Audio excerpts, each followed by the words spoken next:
Look at me, look at me, look at me. Rami is back.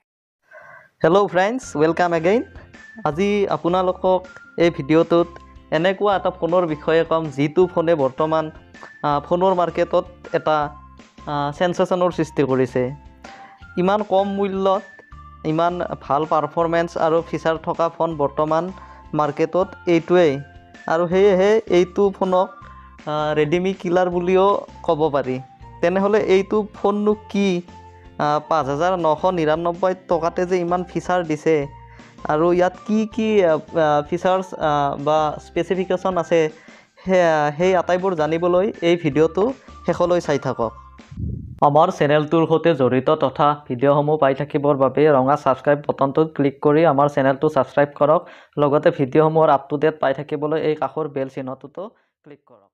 ফোনটো হ'ল অপ্পোৰ sub brand Realme C2। 5999 টকাত কিনো এনেকুৱা ফিচাৰ্স দিছে ফোনটোত জানি লওঁ আহক।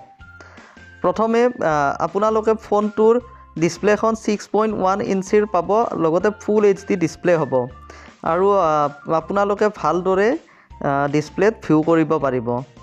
সেকেন্ড হৈছে ফোনটোত 2GB RAM আৰু 16GB ROM থাকিব। তাৰ পিছত বেটাৰীলৈ আহোঁ। ফোনটোৰ বেটাৰী 4000 মেগাহাৰ্টছৰ।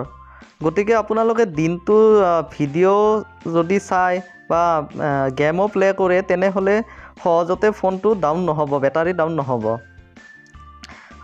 তাৰ পিছত আহিছোঁ ইয়াৰ কেমেৰালৈ। আপোনালোকে বেক কেমেৰা বা ৰিয়েৰ কেমেৰা ফোনটোত দুটা পাব, এটা হ'ব 13 মেগাপিক্সেল আৰু এটা হ'ব আপোনাৰ 2 মেগাপিক্সেল। এতিয়াতো আপোনালোকে জানে যিবোৰ প্ৰিমিয়াম ব্ৰেণ্ডৰ মোবাইল ফোন আহি আছে প্ৰায়বোৰ মোবাইল ফোনতে দুটা বা তিনিটা কেমেৰা থাকে। গতিকে এই মূল্যত দুটা কেমেৰা বেক কেমেৰা থকা মোবাইল বৰ্তমান মাৰ্কেটত ইয়াতকৈ কম দামত এনেকুৱা ভাল ফোন চাগে নাই। গতিকে ইয়াৰ এডভান্টেজ আপোনালোকে নিশ্চয় ল'ব পাৰে।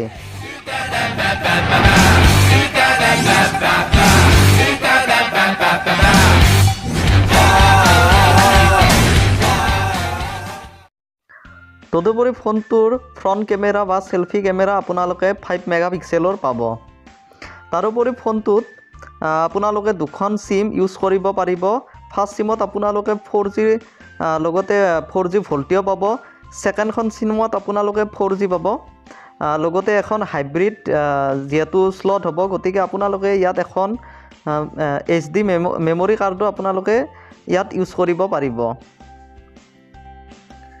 এতিয়া আহিছোঁ ফোনটোৰ প্ৰচেছৰলৈ। ফোনটোত মিডিয়াটেক প্ৰচেছৰৰ P22 অক্টা-কোৰ প্ৰচেছৰ ইউজ কৰা হৈছে আৰু যিটো প্ৰচেছৰৰ ক্লক স্পীড হৈছে 2.0 GHz। গতিকে আপোনালোকে ফোনটোত ভাল পাৰফৰমেন্স পাব, স্পীড হ'ব ফোনটো আৰু অতি সহজে গেম চেম খেলিলে ফোনটো হেং নামাৰে।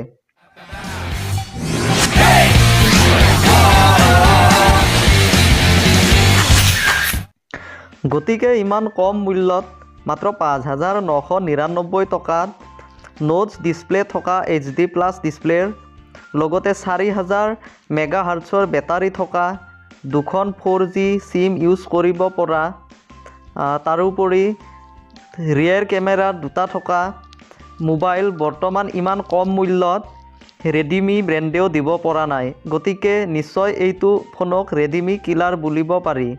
মোৰ বোধেৰে যিসকলে 10,000 টকীয়া ফোন কিনিম বুলি ভাবি আছে বা যিসকল ষ্টুডেণ্টে বৰ্তমান তেওঁলোকৰ কামৰ বাবে 10,000 টকাৰ ফোন কিনিব বিচাৰি আছে, তেওঁলোকে 10,000 টকাৰ ফোন কিনি পইচা এনে ৱেষ্ট কৰাতকৈ এইটো ফোন কিনিলে মোৰ মতে বেছি লাভৱান হ'ব। গতিকে আপোনালোকে সেইটো আপোনাৰ ওপৰত বিবেচনা কৰিব। যদি আপোনাৰ এই ফোনটো ভাল লাগিছে তেনেহ'লে নিশ্চয় ল'ব পাৰে। ইমান কম মূল্যত ইমান ভাল পাৰফৰমেন্স থকা ফোন সচৰাচৰ পোৱা নাযায়। যদি আপোনাৰ আমাৰ এই ভিডিঅ'টো চাই ভাল লাগিল তেনেহ'লে ভিডিঅ'টো লাইক কৰক আৰু শ্বেয়াৰ কৰিবলৈ নাপাহৰে যেন। ধন্যবাদ। Realme smartphone.